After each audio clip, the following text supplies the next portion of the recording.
سلام، من منوچهر هستم و در پادکست بازگوی مطالبی که برای من جالب بوده رو با شما هم در میون میگذارم.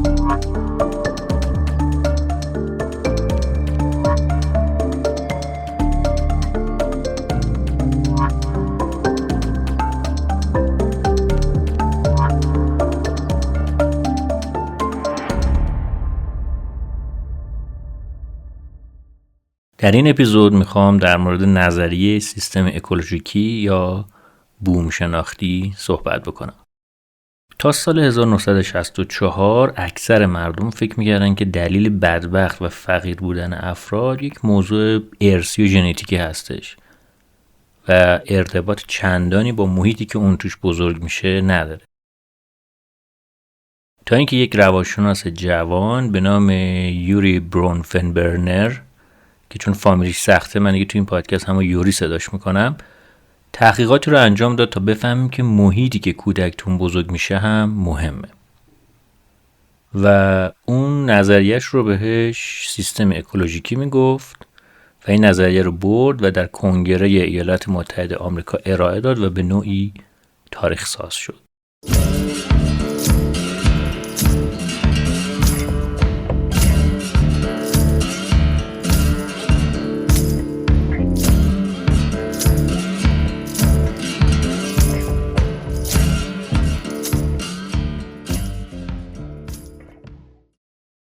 نظریه سیستم اکولوژیکی یا بوم شناختی یوری میگه که یک کودک تحت تاثیر 5 تا نیروی اکولوژیکی قرار میگیره که این نیروها در سطوح مختلفی هستن، یعنی از نزدیکترین سطح به کودک که خانواده‌اش هست شروع میشه تا به دورترین سطحی میرسه که نهادها و مؤسساتی هستن که کودک حتی ممکنه باشون به طور مستقیم در ارتباط نباشه.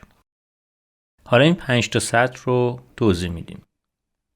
سطح اول یا سطح میکروسیستم یا ریس سیستم هستش که شامل خانواده یا دوستایی است که مستقیما روی کودک تأثیر میذاره و این تأثیر هم یه امر متقابله، یعنی دو طرف است. مثلا پدر مادرهای عصبی میتونن روی بچه تأثیر منفی بذارن و برعکسش بچه‌های ناسازگار هم میتونن پدر مادرها رو عصبی بکنن. و یا پدر مادرایی که فقیرن به طبع امکانات کمتری در اختیار بچه‌هاشون قرار میدن و معمولاً بچه‌ها در محیط‌های خطرناکتری بزرگ میشن که همین امر باعث میشه که کودک توی یک میکروسیستم منفی بزرگ بشه و احتمال موفقیتش کمتره. سطح دوم مزوسیستم هستش که بهش سیستم میانی هم میگن. تو این سطح نوع ارتباط کودک با پیرامون خودش مثل مهد کودک و محله و خیشان و اقوامش اینا تأثیر گذاره، یا حتی مثلا ارتباط والدین بچه با معلمای مدرسه. مثلا هممون دیدیم پدر مادرایی که حتی نمیدونن بچه‌هاشون کلاس چندمه و برعکس اونایی که به طور مرتب به مدرسه بچه‌شون سر میزنن تا از وضعیت تحصیلی بچه‌ها تو مدرسه باخبر بشن. همه اینا میتونه روی موفقیت اون بچه تاثیرگذار باشه. سطح سوم بهش میگن اگزوسیستم یا برون سیستم. این سطح موقعیت‌های اجتماعی است که به طور مستقیم فرد در حال رشد رو شامل نمیشه، اما به هر حال بر تجربه‌های اون تأثیر میذاره.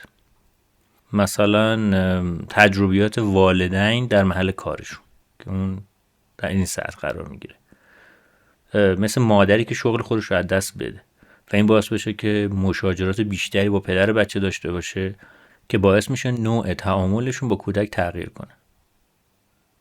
ببینین حتی محیط کار یه نفر میتونه روی رشد بچه‌های اون شخص تأثیر بذاره. اینکه چقدر محیط کار اون والدین بدون استرس باشه یا اینکه والدین بتونن برای اموری که به بچه‌هاشون مربوط میشه به راحتی مرخصی بگیرن، اینا همه باعث میشن که والدین بتونن بچه‌های بهتری رو پرورش بدن. سطح چهارم رو ماکرو سیستم یا کلان سیستم میگن. تو این سطح فرهنگ و قوانین اون جامعه که کودک داره درش رشد پیدا میکنه اهمیت پیدا میکنه.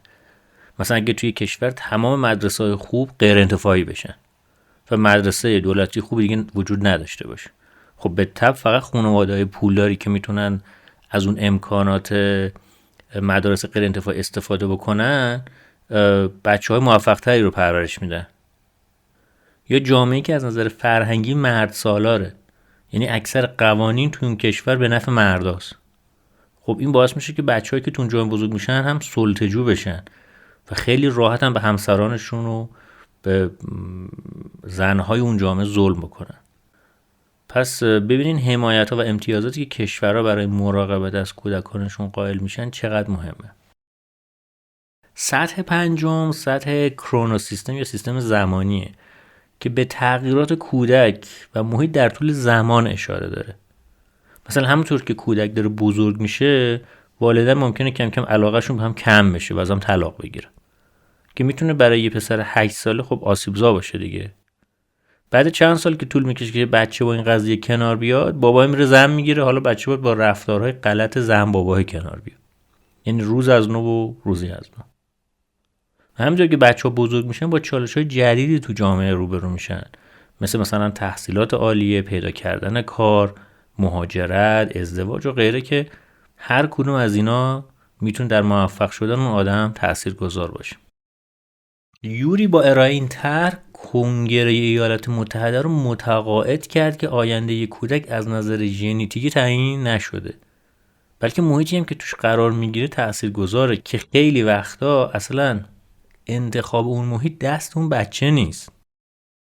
بنابراین کودکانی که تو ساختارهای اجتماعی ناگوار بزرگ میشن، حتما خودشون و خانوادهشون و حتی جامعهشون به حمایت نیاز داره. این تئوری باعث شد که در سال 1965 یک طرح دولتی به اسم هد استارت شکل بگیره که تا حالا به بیش از 35 میلیون کودک فقیر خدمت کرد.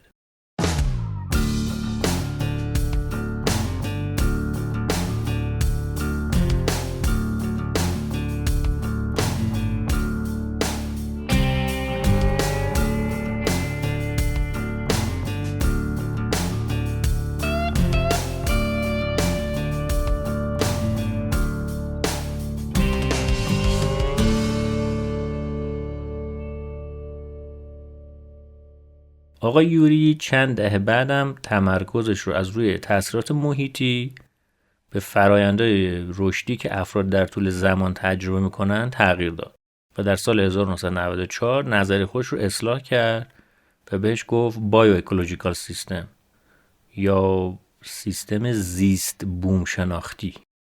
توی مدل قبلی ژنتیک خیلی تأثیری نداشت و فقط تأثیر محیط بود که مورد بررسی قرار گرفته بود، ولی در مدل جدید تعاملات بین ژن و محیط مطرح میشه و نقش وراثت پذیری رو هم تایید میکنه، به این صورت که خود ژن ها به مرور زمان تحت تاثیر محیط قرار میگیرن و اینکه یک کودک چقدر میتونه از پتانسیل هایی که به ارث میبره استفاده کنه به محیط زندگیش هم بستگی داره.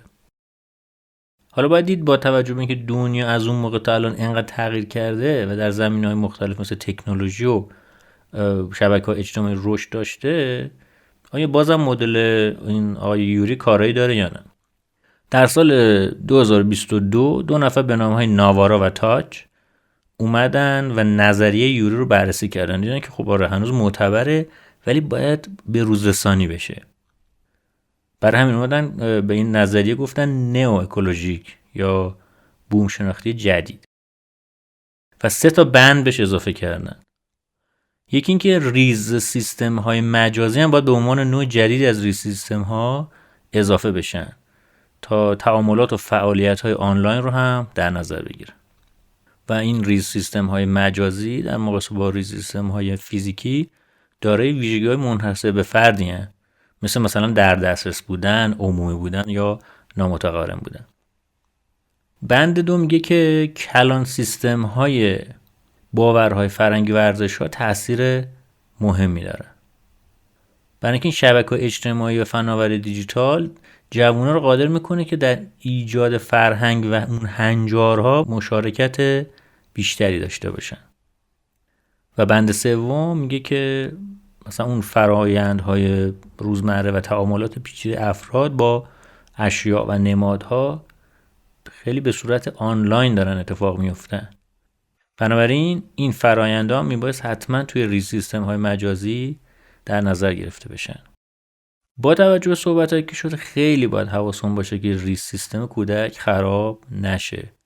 اگه کودکی توی خانواده‌ای که دچار تعارض و بی‌توجهی بزرگ بشه یا توسط مثلا همسالاش مورد آزار و اذیتونه قرار بگیره و طرد بشه، این ریس سیستمش ممکن دچار اختلال بشه و این میتونه منجر بشه به طیفی از پیامدهای منفی مثل کاهش پیشرفت تحصیلی، انزوا اجتماعی و مسائلی که مربوط به سلامت روانه.